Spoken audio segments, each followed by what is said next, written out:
This story is juicy. Trust me, you don't want to miss it. I knew I was in deep trouble. And it's like I should put my head. And it was so painful.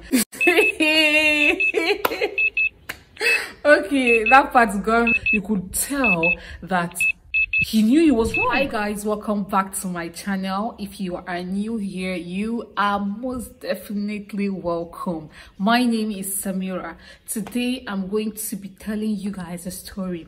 Double trouble. This event happened to me back in secondary school. I was in SS2 then. I attended the Federal Government Girls College, ABG, and I want to basically share this experience I had with a teacher. If this is something you would like to watch, make sure to keep watching.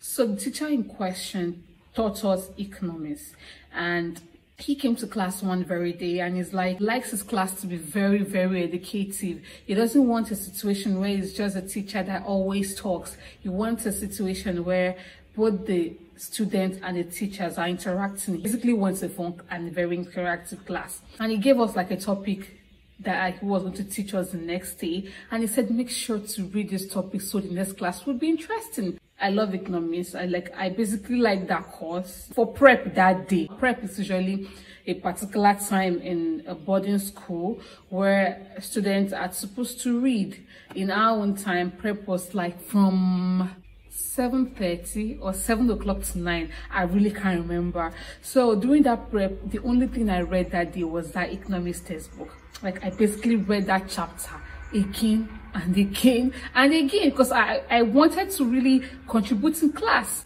So the next day we had this class. I really can't remember the exact topic we had that day, but it had something to do with supplies, profits, something like that. This man came to class and he was like asking questions. Really, people actually read, people read, so you know that the class was really interactive. I was contributing and he asked a particular question. I really don't remember what the topic was. So the question was supposed to have 4 answers, and it's a situation where when someone says the answer, he goes to the board and he writes it down. Someone said the first one, the other person said the next one, the third one. I didn't even raise my hand up. I just voiced out because he was back in the class because he was writing the answers on the board.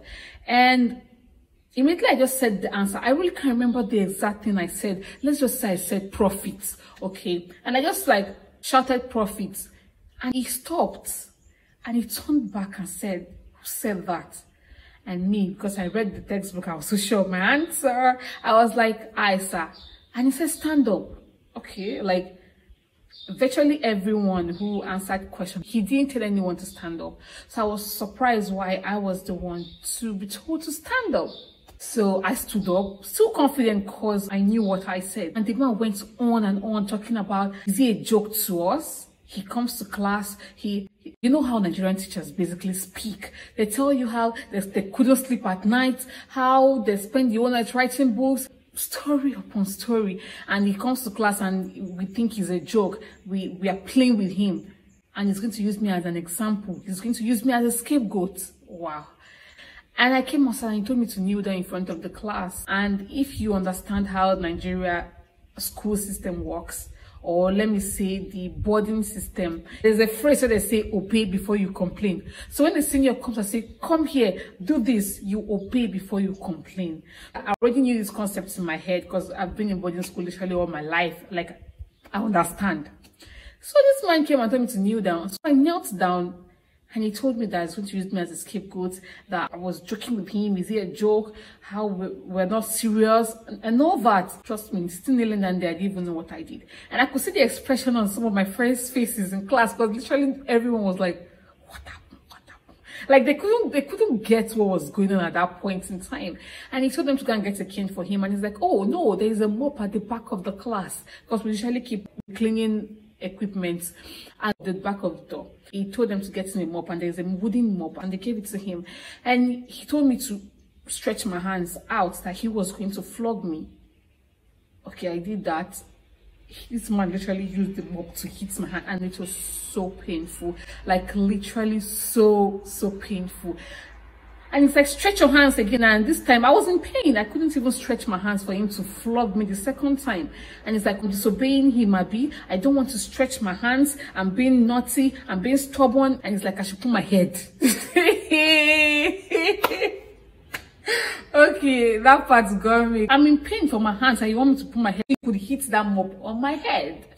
I get up my head though. I refused. And it's like, and almost immediately they rang the bell for the next class. So the time for his lectures was over at that time. He's like, I was proving stubborn. I didn't want to obey him. So he said my punishment would be that I will sweep and mop the staff room the next day. And he doesn't want to hear that I didn't do it on time, because he's going to ask the cleaners who cleaned the staff room that day. And he left. I went to my seat. I was crying. I was crying tears, like showers were running down my face. And you know how in secondary school now your friends would come and meet you like, what happened? That was it. I didn't know. We didn't know. Like, basically we're all confused. Before I go further, in SS2 there's this thing called supervisors. This is a stage in prefecthood or prefectship, where students who are supposed to be potential prefects are being groomed. They are being trained while the present prefects are still retaining their position. So I was already part of the supervisors, and I was supposed to supervise students and mop the staff room at the same time. I didn't even know how to juggle this. So as early as 5 o'clock, when the matron started ringing the bell, like our matron's alarm in the morning is aggressive, very violent. And I stood up immediately and I went to where they keep the broom, the mop, and the mopping buckets. And I took it to staff room. That, like 5 a.m. I was on my way to staff room to go and drop it at the back, because the door was locked. So I had to drop it at the back of the staff room so no one could actually steal it or see it. When I got back to the hostel, I continued my normal morning routine, supervised students, got ready for class, and went to dining. And from that point, I forgot that I was supposed to clean the staff room. And it was time for assembly. Double trouble. I was on the assembly ground, and something was ringed in my brain like, I've not cleaned this staff room. And I can't leave the assembly ground. Like, you are not allowed to leave. And after the assembly ground, from 8 o'clock, you are moving straight to the class. I knew I was in deep trouble. After the assembly, I went straight to the staff room, and it was already cleaned. It was cleaned. I couldn't go to class because I wanted to explain to the man why I didn't clean the staff room, just in case he asked the cleaners. And the man apparently had like 8 o'clock to had double lectures that morning. There's a big tree close to the staff room, and I was just there waiting. Staying under that tree just made me to have a rethink of this whole situation. Like, I was mad, I was angry, I was hurt and confused at the same time. I didn't even, like, you know when you don't know what you did but you're being punished unnecessarily. Particular lecturer, he went for his first class, he saw me under the tree, came back, and he went for his second class and he saw me under the tree still waiting. He said he has literally been seeing me there, that why am I there, I don't have class, I'm not serious. You guys know how Nigerian teachers will over things like this. Something about me, if I'm angry, like I'm angry, I'm hurt, do not ask me. Like, just let me cool down on my own. Do not ask me what's happened, because the kind of tears you will see. And this man literally asked me what happened, because I was already angry. When I opened my mouth to speak, it was just tears. And the man said, oh, all these students, this is how we're going to misbehave. I will not be shedding crocodile tears. We are here, you guys. I was trying to speak, like, my voice failed me. I could not talk. And I knew that, okay, I just had to gather myself and explain to this man what happened. I told the man exactly what happened in class.